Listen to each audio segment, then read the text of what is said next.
Çfarë simbolizon ai afrimitet i Kosovës me Shtetet e Bashkuara të Amerikës dhe bordi i paqes për Kosovën?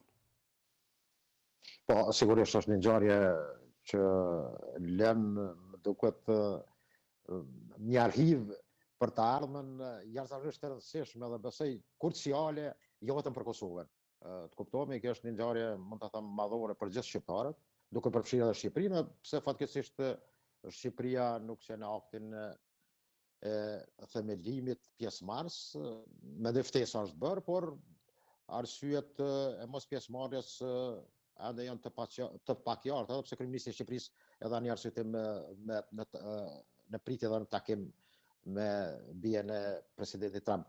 Por e rëndësishme është që Kosova, më duket, është në qendër të vëmendjes, jo vetëm për nga afërsia në tërë këtë event, sepse që nga dje kem një organizatore ndërkombëtare.